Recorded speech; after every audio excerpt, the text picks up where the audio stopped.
Salam sejahtera buat Bapak Ibu, saudara-saudara sekalian, warga jemaat yang dikasihi Tuhan. Kita jumpa kembali dalam ibadah sektor. Meski situasinya seperti ini, oleh karena COVID-19 belum berakhir, marilah kita tetap membangun semangat pengharapan kita bahwa Tuhan senantiasa melayani kita, Tuhan senantiasa memperhatikan kita dan memberikan segala yang perlu untuk kita. Karena itu sejenak kita memfokuskan perhatian kita untuk mendengarkan khotbah pada ibadah sektor buat kali ini Minggu keempat bulan Juni 2021. Sebelumnya kita bersatu dalam doa. Bapa Surgawi, Tuhan yang kami sembah dalam Yesus Kristus, kami bersyukur kepadamu Tuhan atas segala karunia yang telah Tuhan berikan bagi kami. Hari demi hari hidup kami senantiasa Tuhan lindungi dengan kasih-Mu. Oleh karena itu Tuhan, ajarlah kami untuk mampu bersyukur kepadamu atas segala perjalanan hidup yang Tuhan berkenan memberikannya kepada kami. Firman Tuhan yang hendak kami terima, biarlah itu menjadi berkat bagi kehidupan kami, serta memberikan kami kekuatan untuk mengimani Tuhan dalam situasi apapun di tengah kehidupan ini. Berbicaralah Tuhan, kami siap mendengarkan sabda-Mu. Di dalam nama Yesus Kristus kami berdoa. Amin. Khotbah kita saudara-saudara pada ibadah sektor kali ini diambil dari 2 Korintus 8 ayat 7 sampai dengan ayat 15. Firman Tuhan demikian bunyinya. Maka sekarang sama seperti kamu kaya dalam segala sesuatu, dalam iman, dalam perkataan, dalam pengetahuan, dalam kesungguhan, untuk membantu dan dalam kasih-Mu terhadap kami. Demikianlah juga hendaknya kamu kaya di dalam pelayanan kasih ini. Aku mengatakan hal itu bukan sebagai perintah, melainkan dengan menunjukkan usaha orang-orang lain untuk membantu. Aku mau menguji keikhlasan kasih kamu. Karena kamu telah mengenal kasih karunia Tuhan kita Yesus Kristus, bahwa Ia yang oleh karena kamu menjadi miskin, sekalipun Ia kaya, supaya kamu menjadi kaya oleh karena kemiskinannya. Inilah pendapatku tentang hal itu, yang mungkin berfaedah bagimu. Memang, sudah sejak tahun yang lalu kamu mulai melaksanakannya dan mengambil keputusan untuk menyelesaikannya juga. Maka sekarang, selesaikanlah juga pelaksanaannya itu. Hendaklah pelaksanaannya sepadan dengan kerelaanmu, dan lakukanlah itu dengan apa yang ada padamu. Sebab jika kamu rela untuk memberi, maka pemberianmu akan diterima. Kalau pemberianmu itu berdasarkan apa yang ada padamu, bukan berdasarkan apa yang tidak ada padamu. Sebab kamu dibebani bukanlah supaya orang-orang lain mendapat keringanan, tetapi supaya ada keseimbangan. Maka hendaklah sekarang ini kelebihan kamu mencukupkan kekurangan mereka, agar kelebihan mereka kemudian mencukupkan kekurangan kamu, supaya ada keseimbangan. Seperti ada tertulis, orang yang mengumpulkan banyak tidak kelebihan, dan orang yang mengumpulkan sedikit tidak kekurangan. Demikianlah firman Tuhan yang menjadi khotbah untuk kita pada ibadah sektor kali ini. Ibu Bapak yang kasih Tuhan Yesus Kristus, nas ini boleh juga dibuat bertemakan Injil diterjemahkan dengan perbuatan solidaritas. Meskipun tema yang kita angkat kali ini fakta dari kasih persaudaraan. Saudara-saudara, gereja pada abad-abad pertama menekankan dan menonjolkan dua hal, yaitu penginjilan dan perbuatan diakoni sosial, berbagi berkat dengan sesama jemaat.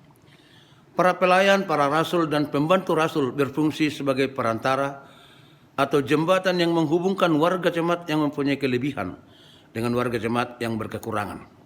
Maka iman yang harus diwujudkan adalah melalui sikap yang taat, melaksanakan kegiatan kasih dan saling menolong dalam jemaat atas kelebihan dan kekurangan warga jemaat, dan tujuannya adalah supaya semua warga jemaat dapat bersukacita di dalam Tuhan.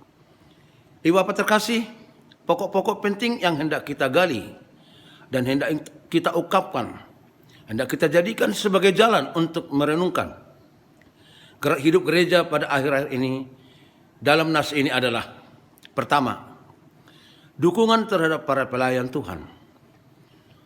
Banyak hal yang dibutuhkan para pelayan gereja dalam rangka pemberitaan Injil. Oleh sebab itu, bila kita sebagai warga tidak dapat membantu mereka dari sudut material, mungkin kita bisa membantu mereka dari tenaga ataupun doa. Anggota jemaat yang di Yerusalem zaman nas ini tergolong miskin untuk memberangkatkan para penginjil ke daerah-daerah penginjilan yang mereka tuju. Kedua, anggota jemaat Korintus memiliki kelebihan dari sisi ekonomi, sisi pengetahuan, dan kerajinan serta dukungan kepada pekerja pelayan. Rasul Paulus hendak mengajak jemaat yang ada di Korintus, di daerah Makedonia, agar mereka juga punya kelebihan di bidang perbuatan diakoni sosial, memperhatikan saudara-saudara seiman dari sisi pelayanan sosial di dalam masyarakat. Ketiga, tidak cukup hanya berencana. Teori tanpa praktek adalah tidak lengkap. Demikianlah halnya dengan pelayanan sosial atau pelayanan kasih. Mesti diwujudkan pelaksanaannya dan selalu meneladani pelayanan kasih seperti yang dilakukan Yesus Kristus yang mau solider dengan sesamanya. Yang keempat, bukan karena terpaksa. Pelayanan kasih karena terpaksa, bukan atas kesadaran atau iman kepada Tuhan Yesus, tidak dikehendaki Tuhan dan tidak ada maknanya sama sekali. Pelayanan dan diakoni sosial mestilah didasarkan pada iman akan Yesus Kristus, sehingga jemaat melakukan hal yang patut dan pantas demi ketaatan dan kesetiaannya mempercayai Tuhan Yesus Kristus. Tentu saudara-saudara, dengan melaksanakan perbuatan kasih tidak akan menjadikan kita jatuh miskin dan merana, melainkan hal utama yang ditekankan adalah bersama dalam sukacita sebagai saudara dalam Tuhan Yesus Kristus.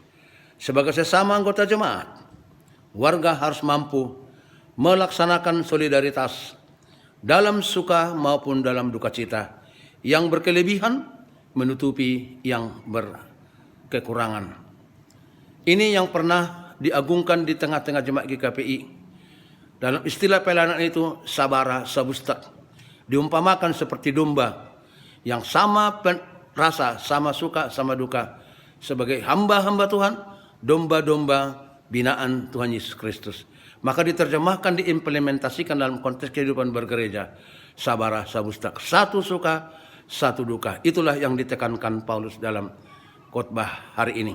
Saudara-saudara yang dikasihi Tuhan Yesus Kristus, kata solidaritas adalah istilah yang sudah lama dikenal di tengah-tengah negeri kita.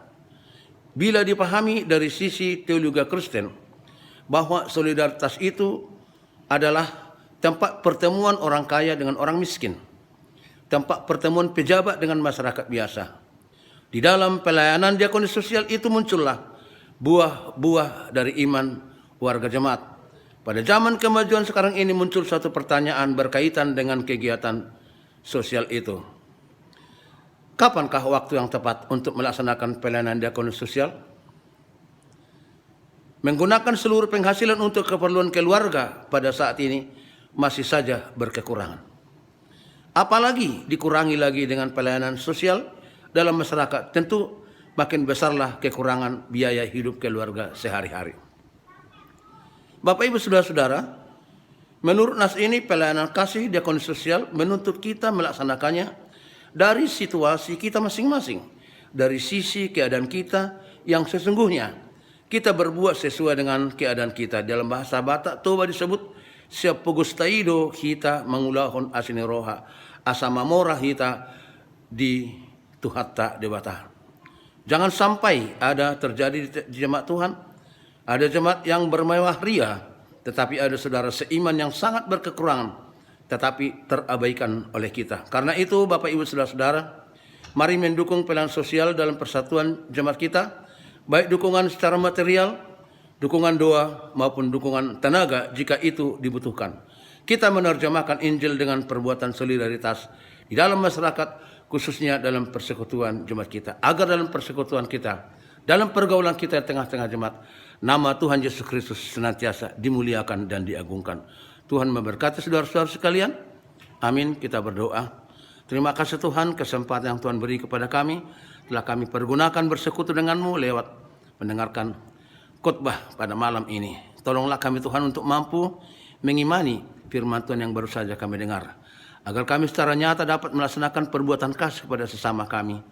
Janganlah kami puas jika kami mendapat berkat dari Tuhan, sementara di sekeliling kami banyak saudara-saudara kami yang menderita. Hanya dengan pertolongan-Mu saja Tuhan, maka firman ini boleh kami lakukan di tengah kehidupan kami. Karena itu, Tuhan yang bekerja dalam kuasa Roh Kudus-Mu, agar hidup kami berkenan di hadapan Tuhan. Terima kasih Bapa yang baik. Segala harapan kami dan segala kebutuhan kami sepenuhnya kami harapkan dari Tuhan. Engkau lengkapi kami Tuhan, supaya hidup kami boleh menjadi puji-pujian, ucapan syukur dan terima kasih kepada-Mu di dalam setiap gerak hidup kami sehari-hari. Ampuni atas segala dosa-dosa kami. Terimalah permohonan kami dalam nama Yesus Kristus, kami mengucap syukur dan berdoa. Amin.